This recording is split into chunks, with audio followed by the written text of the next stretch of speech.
Photo में अपनी होने वाली पत्नी निधि के सौंदर्य को देखकर प्रशांत बहुत खुश था, लेकिन शादी के बाद निधि के सांवले रंग को देखकर उसके भीतर हीन भावना घर कर गई। जब उसी सांवली सलोनी निधि के गुणों का दूधिया उजाला फूटने लगा तो उसकी आंखें चौंधिया सी गई। टन टन दफ्तर की घड़ी ने 4:30 बजने की सूचना दी तो सब एक एक करके उठने लगे। प्रशांत ने जैसे यह आवाज़ सुनी ही नहीं।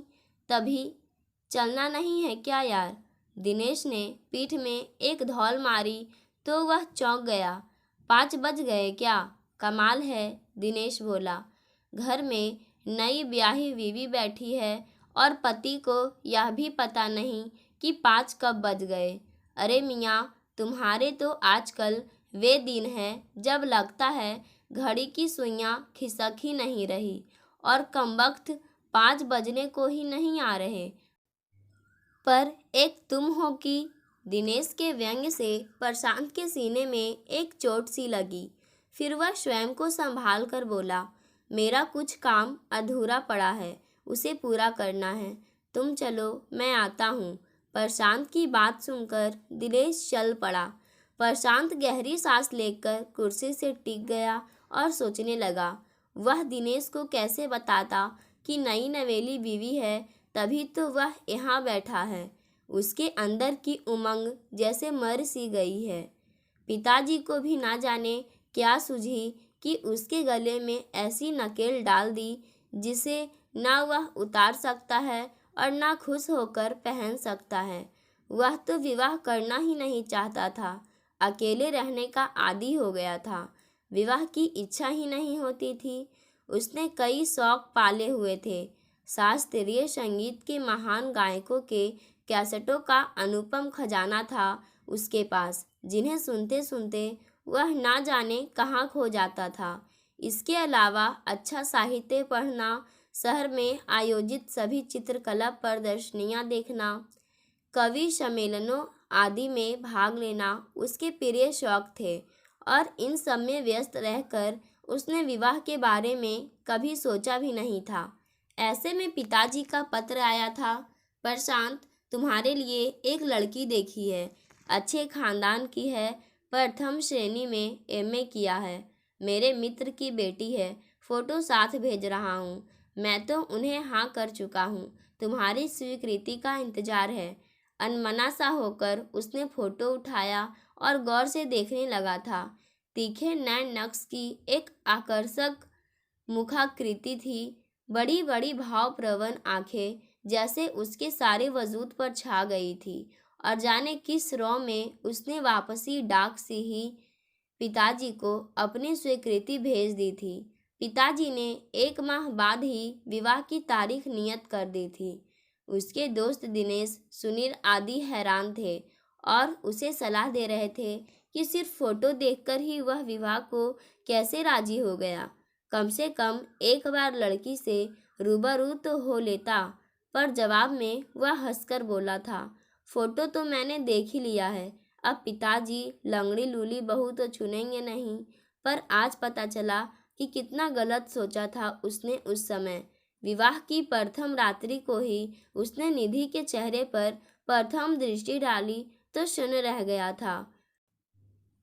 निधि के चेहरे पर प्रथम दृष्टि डाली तो शून्य रह गया था। निधि के रंगत काफ़ी सांवली थी।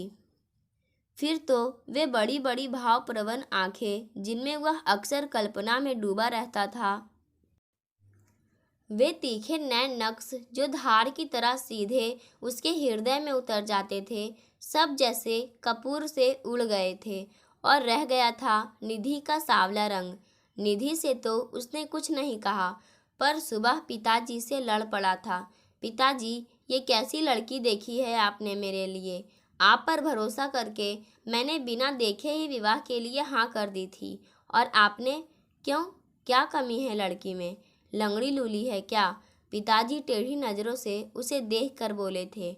आपने तो बस जानवरों की तरह सिर्फ हाथ पैरों की सलामती का ही ध्यान रखा, यह नहीं देखा कि उसका रंग कितना काला है। बेटे, निधि अच्छे घर की सुशील लड़की है, प्रथम श्रेणी में एमए है, चाहो तो नौकरी करवा लेना। रंग का सांवला होना कोई बहुत बड़ी कमी नहीं है। और फिर निधि सांवली अवश्य है, पर काली नहीं। पिताजी और माँ दोनों ने उसे अपने अपने ढंग से समझाया था, पर उसका आक्रोश कम नहीं हुआ था। निधि के कानों में भी शायद इस वार्तालाप के अंश पड़ गए थे। रात को वह धीमे स्वर में बोली थी, शायद यह विवाह आपकी इच्छा के विरुद्ध हुआ है। वह खामोश रहा था। 15 दिन बाद ही वह काम पर वापस आ गया था। निधि भी उसके साथ थी। कानपुर आकर निधि ने उसकी अस्त व्यस्त गृहस्थी को सुचारू रूप से समेट लिया था।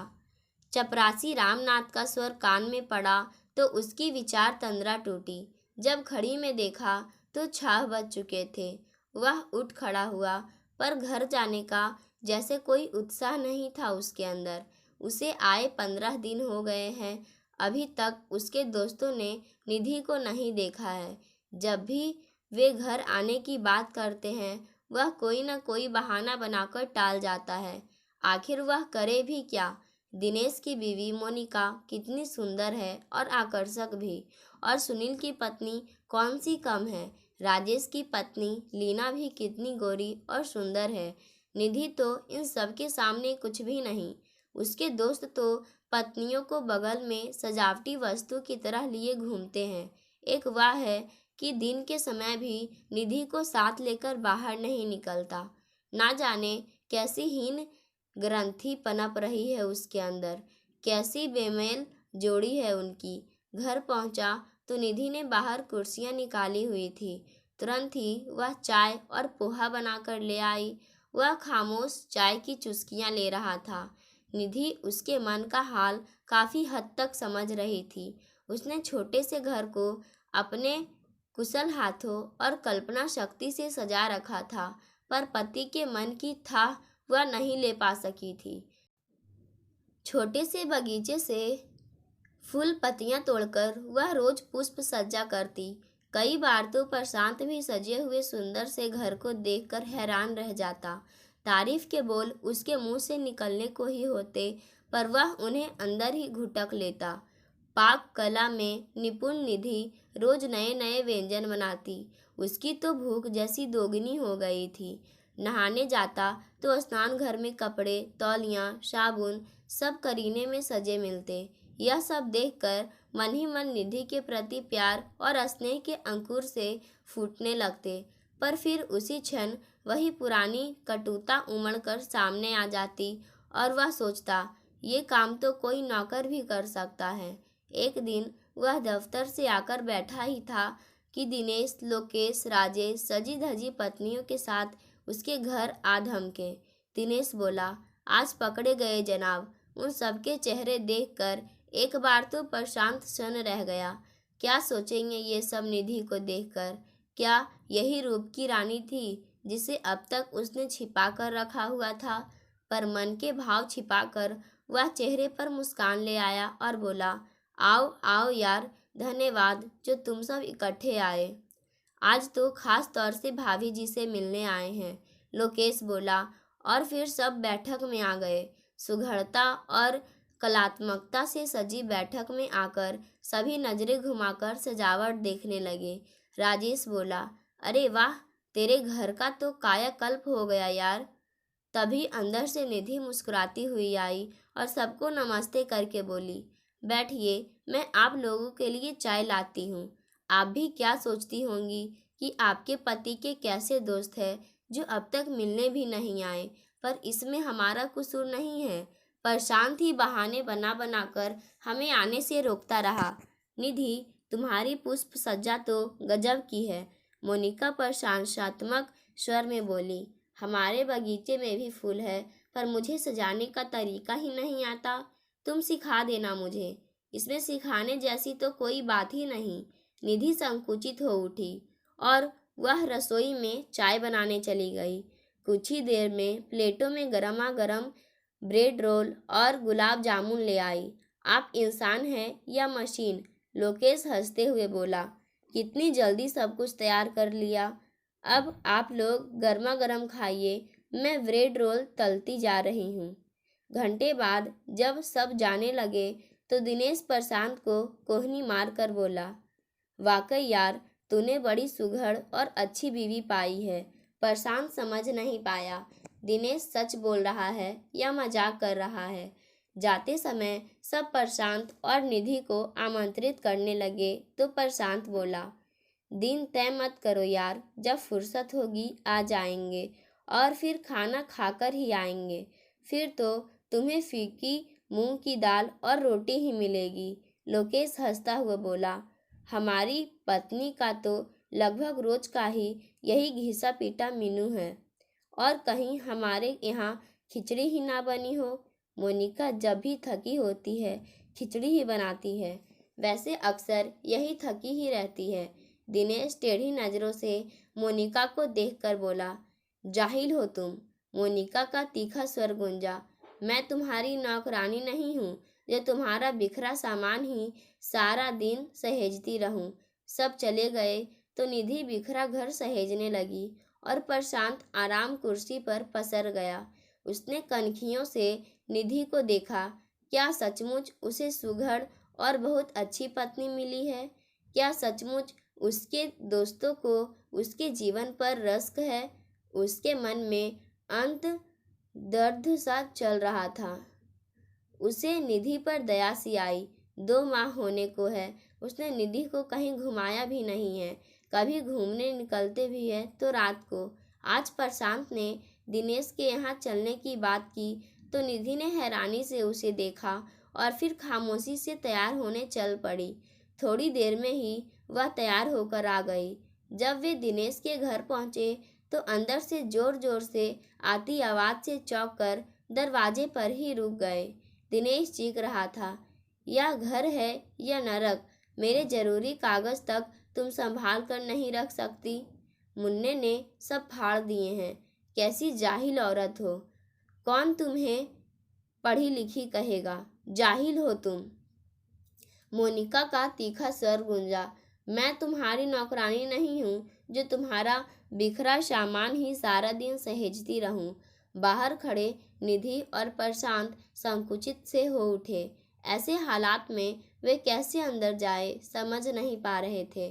फिर प्रशांत ने गला खंखार कर दरवाजे पर लगी घंटी बजाई। दरवाज़ा मोनिका ने खोला। बिखरे बाल, मटमैली सी सलवटों वाली साड़ी और मेकअप विहीन चेहरे में वह काफ़ी फूहड़ और भद्दी लग रही थी। प्रशांत ने हैरानी से मोनिका को देखा। मोनिका संभल कर बोली, आइए आइए प्रशांत जी, और वह निधि का हाथ थामकर अंदर ले आई। उन्हें सामने देख दिनेश झेप सा गया और वह सोफे पर बिखरे कागजों को समेट कर बोला, आओ आओ प्रशांत, आज कैसे रास्ता भूल गए? प्रशांत और निधि सोफे पर बैठ गए। प्रशांत ने नजरें घुमाकर देखा। सारी बैठक अस्त व्यस्त थी। बच्चों के खिलौने, पत्रिकाएं, अखबार, कपड़े इधर उधर पड़े थे। हालांकि दिनेश के घर प्रशांत पहले भी आता था, पर निधि के आने के बाद वह पहली बार यहाँ आया था। इन 2 माह में ही निधि के कारण व्यवस्थित रूप से सजे धजे घर में रहने से उसे दिनेश का घर बड़ा ही बिखरा और अस्त व्यस्त लग रहा था। अनजाने ही वह मोनिका और निधि की तुलना करने लगा।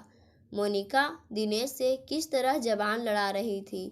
घर भी कितना गंदा रखा हुआ है, स्वयं भी किसी कदर फूहड़ सी बनी हुई है। क्या फ़ायदा ऐसे मेकअप और लिपापोती का, जिसके उतरते ही औरत कलर उतर दे, बर्तन सी बेरंग बेरौनक नजर आए। इसके विपरीत निधि कितनी सभ्य और सुसंस्कृत है, उसके साथ कितनी शालीनता से बात करती है। अपने सांवले रंग पर फबने वाले हल्के रंग के कपड़े कितने सलीके से पहनकर जैसे हमेशा तैयार सी रहती है। घर भी कितना साफ रखती है। लोग जब उसके घर की तारीफ करते हैं तब गर्व से उसका सीना भी फूल जाता है। तभी मोनिका चाय और एक प्लेट में भुजिया लाई तो दिनेश बोला, अरे प्रशांत और उसकी पत्नी पहली बार घर आए हैं, कुछ खातिर करो। अब घर में तो कुछ है नहीं, आप झटपट जाकर बाजार से ले आओ। नहीं नहीं, प्रशांत बोला, इस समय कुछ खाने की इच्छा भी नहीं है। मन ही मन वह सोच रहा था, निधि मेहमानों के सामने हमेशा कोई न कोई घर की बनी हुई चीज अवश्य रखती है। जो खाता है तारीफ किए बिना नहीं रहता। कुछ देर बैठकर प्रशांत और निधि ने उनसे विदा ली। बाहर आकर प्रशांत बोला, रास्ते में लोकेश का घर भी पड़ता है, जरा उसके यहाँ भी हाजिरी लगा ले। चलते चलते उसने निधि का हाथ अपने हाथों में ले लिया। निधि हैरानी से उसे देखने लगी। सदा उसकी उपेक्षा करने वाले पति का यह अप्रत्याशित व्यवहार उसकी समझ में नहीं आया। लोकेश के घर जब वे पहुंचे तो दरवाजा खटखटाने पर तौलिए से हाथ पोंछता लोकेश रसोई से निकला और उन्हें देखकर शर्मिंदा सा होकर बोला, अरे वाह, आज तो जाने सूरज कहाँ से निकला जो तुम लोग हमारे घर आए हो। लोकेश के घर का भी वही हाल था। बैठक इस तरह से अस्त व्यस्त थी जैसे अभी तूफान आकर गुजरा हो। लोकेश पत्रिकाएं समेटता हुआ बोला, आप लोग बैठो, मैं चाय बनाता हूँ। नीलम तो लेडीज क्लब गई हुई है, पत्नी क्लब में, पति रसोई में। प्रशांत को मन ही मन हंसी आ गई। तभी निधि खड़े होकर बोली, आप बैठिए भाई साहब, मैं चाय बनाकर लाती हूँ। कहकर निधि रसोई में चली गई। तभी लोकेश का 1 साल का बेटा भी उठकर रोने लगा। लोकेश उसे हिला डुलाकर चुप कराने का प्रयास करने लगा। कुछ ही देर में निधि ट्रे में चाय और दूध की बोतल ले आई और बोली, आप लोग चाय पीजिए, मैं मुन्ने को दूध पिलाती हूँ। और लोकेश के ना ना करते भी उसने मुन्ने को अपनी गोद में लिटा लिया और बोतल से दूध पिलाने लगी। लोकेश धीमे स्वर में प्रशांत से बोला, यार, बीवी हो तो तुम्हारे जैसी, दूसरों का घर भी कितनी अच्छी तरह संभाल लिया। एक हमारी मेम साहब है, अपना घर भी नहीं संभाल सकती। घर आओ तो पता चलता है किटी पार्टी में गई है या क्लब में। मुन्ना आया के भरोसे रहता है। उस दिन प्रशांत देर रात तक नहीं सो सका। वह सोच में निमग्न था। उसे तो अपनी पत्नी के सांवले रंग पर शिकायत थी, पर यहाँ तो उसके दोस्तों को अपनी गोरी चिट्टी बीवियों से हर बात पर शिकायत है। इतवार के दिन सभी दोस्तों ने प्रशांत की शादी की खुशी में पिकनिक का आयोजन किया था। लोकेश, राजेश, दिनेश, सुनील सभी शारिक थे इस पिकनिक में। खाने पीने का सामान प्रशांत के दोस्त लाए थे। प्रशांत को उन्होंने कुछ भी लाने से मना कर दिया था, पर फिर भी निधि ने मसालेदार छोले बना लिए थे। सभी छोलों का चटकारे ले लेकर खा रहे थे। प्रशांत हैरानी से देख रहा था कि निधि ही सबके आकर्षण का केंद्र बनी हुई थी। मोनिका उससे बुनाई डालना सीख रही थी तो नीलम उसकी घने लंबे बालों को राज पूछ रही थी। राजेश की पत्नी लीना उससे मसालेदार छोले बनाने की विधि पूछ रही थी। तभी लोकेश बोला, निधि भाभी, चाय तो आपके हाथ की ही पियेंगे। उस दिन आपकी बनाई चाय का स्वाद अभी तक जबान पर है। लीना, मोनिका, नीलम आदि ताश खेलने लगी और निधि स्टोव जलाकर चाय बनाने लगी। लोकेश भी उसका हाथ बटाने लगा। चाय की चुस्कियों के साथ एक बार फिर निधि की तारीफ शुरू हो गई। चाय खत्म होते ही लोकेश बोला, अब निधि भाभी एक गाना सुनाएंगी। मैं यह आप क्या कह रहे हैं भाई साहब? ठीक कह रहा हूँ, लोकेश बोला। आप किचन में चाय बनाते समय गुनगुना रही थी, मैंने पीछे से सुन लिया था। अब कोई बहाना नहीं चलेगा, आपको गाना ही पड़ेगा। हाँ हाँ, सब समवेत स्वर में बोले। मजबूरन निधि को गाने के लिए हाँ भरनी पड़ी। उसने एक गाना गाना शुरू कर दिया। झील का खामोश किनारा उसकी मीठी आवाज़ से गूंज उठा। सभी मंत्रमुग्ध से उसका गाना सुन रहे थे। प्रशांत भी हैरान था। निधि इतना अच्छा गा लेती है, उसने कभी सोचा भी नहीं था। बड़े ही मीठे स्वर में वह गा रही थी। गाना खत्म हुआ तो सबने तालियां बजाई। निधि संकुचित हो उठी। प्रशांत गहराई से निधि को देख रहा था। उसे लगा निधि इतनी सांवली नहीं है जितनी वह सोचता है। उसकी आंखें काफ़ी बड़ी और भावपूर्ण हैं। गठा हुआ बदन, सदा मुस्कुराते से होठ, एक खास किस्म की शालीनता से भरा हुआ व्यक्तित्व, वह तो सबसे अलग है। उसकी आंखों पर अब तक जाने कौन सा पर्दा पड़ा हुआ था जिसके आर पार वह देख नहीं पा रहा था। उसकी गहराई में तो गया ही नहीं था जहाँ निधि अपने इस रूप गुण के साथ मौजूद थी। सीप में बंद मोती की तरह एक उसके सांवले रंग की ही आड़ लेकर बाकी सभी गुणों को वह अब तक नज़रअंदाज करता रहा था। अगर गोरा रंग ही खुशी और सुखमय वैवाहिक जीवन का आधार होता तो उसके दोस्त शायद खुशियों के सैलाब में डूबे होते, पर ऐसा कहाँ है। पिकनिक के बाद थके हारे शाम को वे घर लौटे तो प्रशांत को अपेक्षाकृत प्रश्न और मुखर देखकर निधि विस्मित सी थी। घर में खामोशी की चादर ओढ़ने वाला प्रशांत आज खुलकर बोल रहा था। कुछ हिम्मत करके निधि बोली, क्या बात है, आज आप काफ़ी प्रसन्न नज़र आ रहे हैं। हाँ, आज मुझे सीप में बंद मोती मिला है। और उसने निधि को बाहु पास में बांध लिया। पाठकों, आज की कहानी यहीं समाप्त होती है। धन्यवाद।